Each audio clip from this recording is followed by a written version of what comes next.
तो नरेंद्र मोदी के कितने शत्रु? ये जो तस्वीर आप देख रहे हैं, इनमें से वो तमाम लोग शामिल हैं जिन्होंने पिछले कुछ घंटों में किसी ना किसी तरह से मोदी की मुखालफत की है। भारत से अमेरिका तक दिखी मोदी विरोध की तस्वीर। बीजेपी के भीतर से भी मोदी के खिलाफ एक और आवाज बुलंद हुई है। शत्रुघ्न सिन्हा ने मोदी पर लगाए हैं गंभीर आरोप। शॉटगन शत्रुघ्न सिन्हा ने बयान दिया है कि बीजेपी में आडवाणी समेत सीनियर नेताओं की अनदेखी हो रही है और मोदी के लिए दिल्ली अभी दूर है। कोई भी प्रधानमंत्री पद का दावेदार हो और जो सक्षम लोग हैं, जो अच्छे लोग हैं, जिनके नाम की घोषणा बात हो रही है, इनको पदस्थापित करने से पहले या करने की प्रक्रिया में सबको साथ लेकर चलना होगा और खासकर देश के सबसे कद्दावर, सबसे अनुभवी, सबसे स्टेट्समैन, जिनका पार्टी में सबसे बड़ा योगदान है, 2 सीटों से 200 सीटों की पार्टी भारतीय जनता पार्टी को करने में, ऐसे लाल कृष्ण आडवाणी जी को जरूर उनका आशीर्वाद चाहिए। अब इसे वक्त की नजाकत कहें या सियासत की मजबूरी, पर्दे पर दूसरों को खामोश करने वाले बिहारी बाबू की खामोशी टूट गई और शॉटगन ने फायर कर दिया नरेंद्र मोदी पर।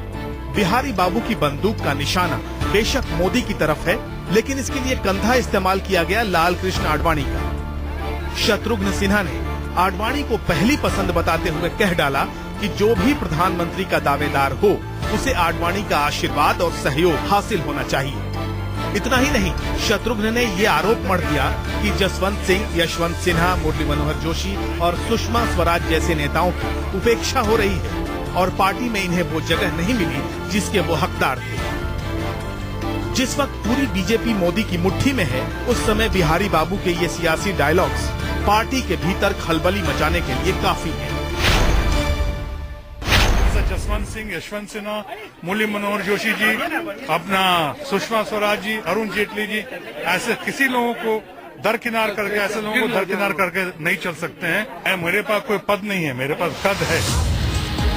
मोदी की 20 चुनाव कमेटियों में से कहीं भी जगह न पाने वाले शत्रुघ्न सिन्हा ने मोदी को नसीहतें फिल्मी अंदाज में दी। कहा, मुझे पद नहीं चाहिए, मेरे पास कद है। बीजेपी को परायों से नहीं, घर वालों से खतरा है। कहीं कोई अपना ही पार्टी के खिलाफ गोल न कर दे। चाय की प्याली और होठों के बीच अभी फासला है और मोदी के लिए दिल्ली अभी काफी दूर है। अब बीजेपी में मोदी के खिलाफ मुंह खोलने की कोई हिम्मत करे तो विरोधी उसे वीरता का सांत्वना पुरस्कार देने में भला कैसे देरी कर दे। मैं बधाई देना चाहता हूं शत्रु भाई को कि उन्होंने साहस दिखाया।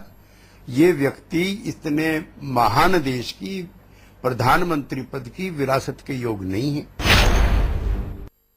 उन्हीं के पार्टी के लोग जो है उनको प्रधानमंत्री की लाइन में खड़ा करने का वीजा नहीं दे रहे हैं, तो बाहर क्या जाकर उनके लिए वीजा मांग रहे हैं। ये तो अपने आप में एक बहुत बड़ी विडंबना है कि कौन लोग हैं जो चाह रहे हैं उनको और कौन लोग हैं जो उनको आगे बढ़ा रहे हैं।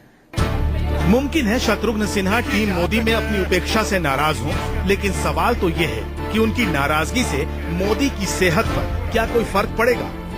अब बिहारी बाबू इतने कच्चे खिलाड़ी भी नहीं कि उन्हें मोदी के खिलाफ मुंह खोलने का अंजाम न पता हो। तो क्या शत्रुघ्न सिन्हा मोदी के बहाने अपनी सियासत का अगला ठिकाना भी ढूंढ चुके हैं?